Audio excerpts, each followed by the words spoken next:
మే 31 అధిక జ్యేష్ఠ పౌర్ణమి మరియు ఆదివారం విశేషం. ఈ చిన్న దీపం వెలిగిస్తే కోటి రెట్ల పుణ్యం, అఖండ రాజయోగం. అందరికీ నమస్కారం. మన ది పురాణిక్ పాత్ ఛానల్కు స్వాగతం. మన హిందూ సంప్రదాయంలో పౌర్ణమి తిథికి ఎంతటి విశిష్టత ఉందో మనందరికీ తెలిసిందే. అయితే ఈ నెల మే 31వ తేదీన వస్తున్న జ్యేష్ఠ పౌర్ణమికి ఒక ప్రత్యేకమైన శక్తి ఉంది. ఎందుకంటే ఈసారి పౌర్ణమి ఆదివారం నాడు రావడం చాలా అరుదైన మరియు అత్యంత శక్తివంతమైన మహాయోగంగా జ్యోతిష్య శాస్త్ర నిపుణులు చెబుతున్నారు. ఆదివారం అనేది సాక్షాత్తు ఆ సూర్య భగవానుడికి ఎంతో ప్రీతిపాత్రమైన రోజు.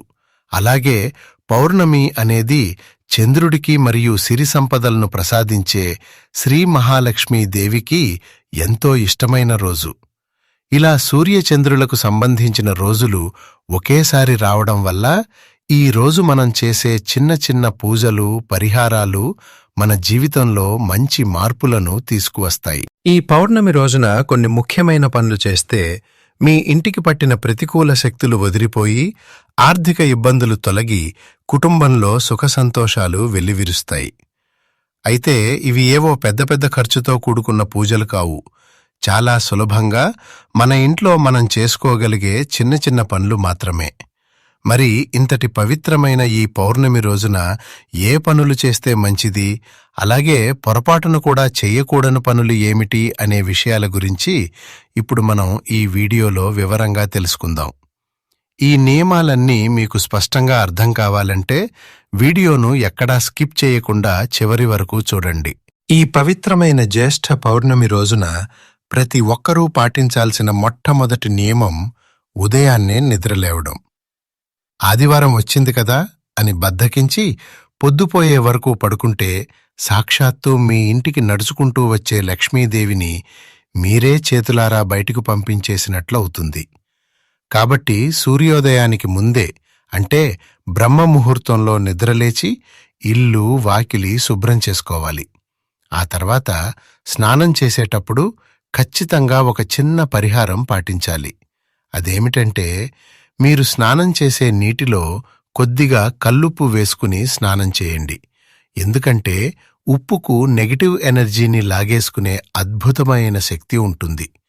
ఇలా ఉప్పు నీటితో స్నానం చేయడం వల్ల మీ శరీరానికి, మీ మనసుకు పట్టిన దరిద్రం, అలాగే మీ జాతకంలో ఉన్న చిన్న చిన్న గ్రహ దోషాలు అన్నీ పటాపంచలు అయిపోతాయి. ఒకవేళ మీకు వీలైతే దగ్గర్లో ఉన్న నదిలో కానీ సముద్రంలో కానీ స్నానం చేస్తే ఆ పుణ్యఫలం ఇంకా రెట్టింపు అవుతుంది.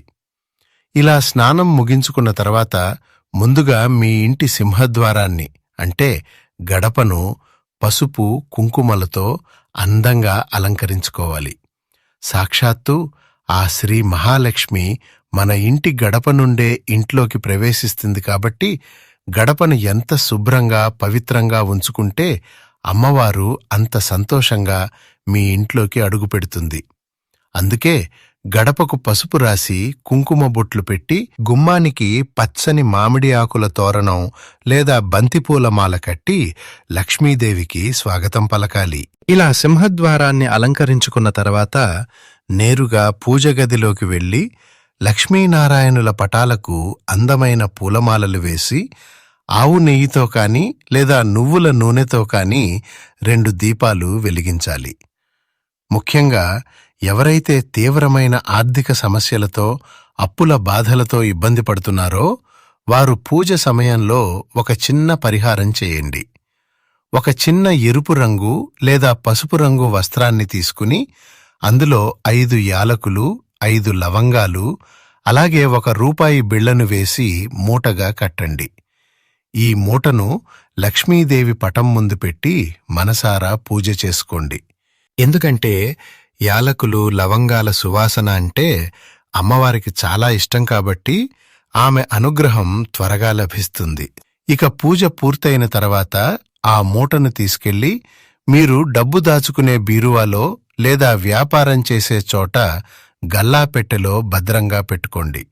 ఇలా చేయటం వల్ల మీ ఇంట్లో ధన ప్రవాహం విపరీతంగా పెరిగి మీరు ఊహించని విధంగా ఆకస్మిక ధనలాభాలు కలిసి వస్తాయి. ఇదే కాకుండా మనం డబ్బు దాచుకునే బీరువాను సాక్షాత్తు ఆ కుబేరుని స్థానంగా భావిస్తాము.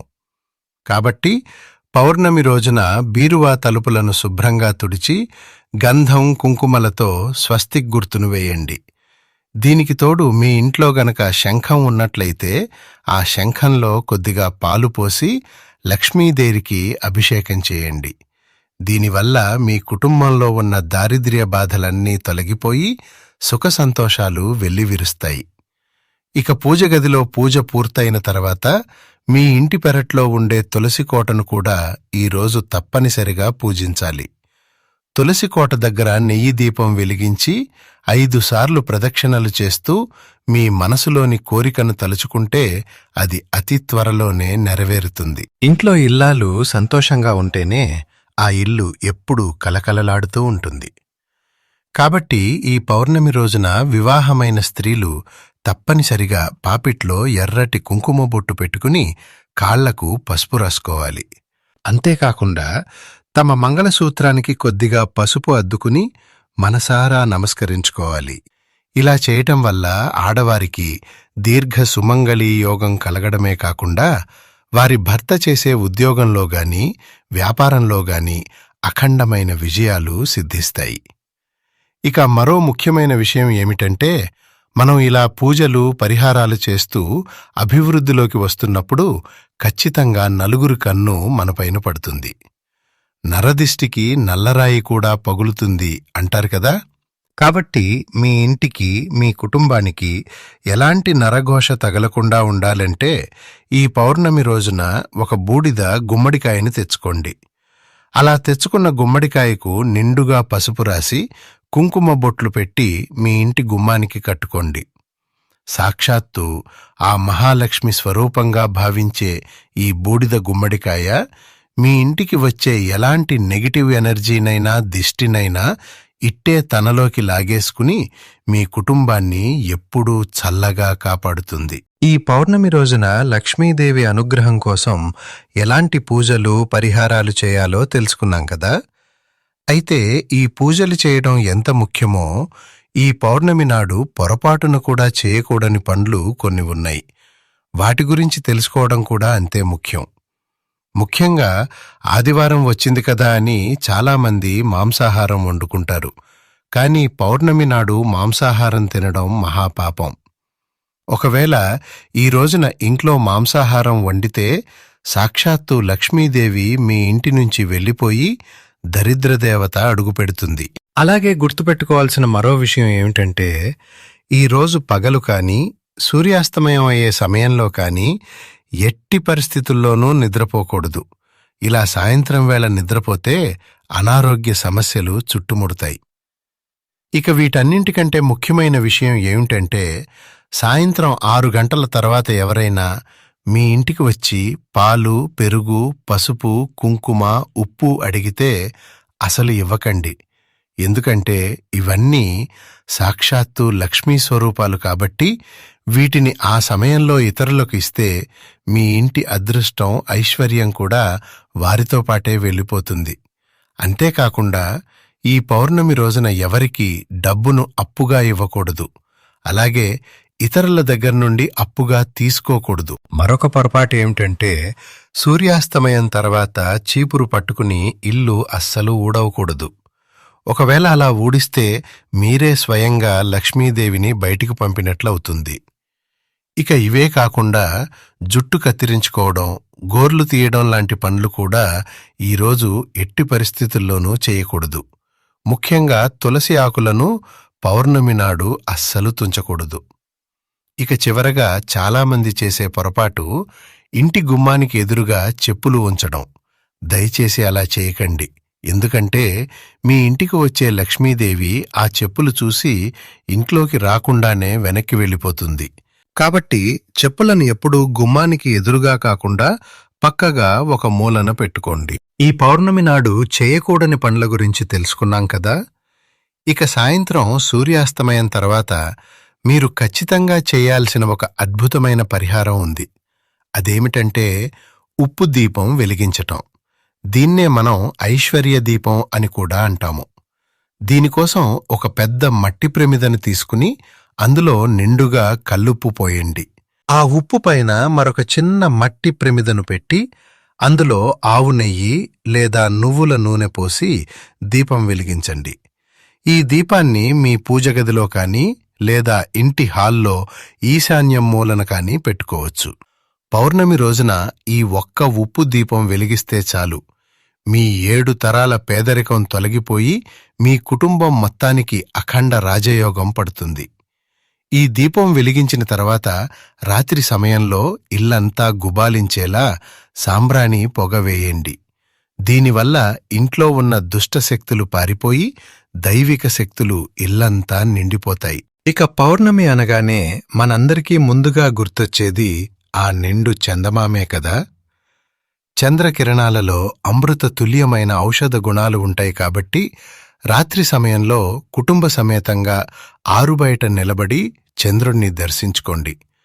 ఆ తర్వాత ఒక రాగి లేదా వెండి గ్లాసులో పచ్చిపాలు, కొద్దిగా నీళ్లు పోసి చంద్రుడికి అర్ఘ్యం సమర్పించి మనసారా నమస్కరించుకోండి.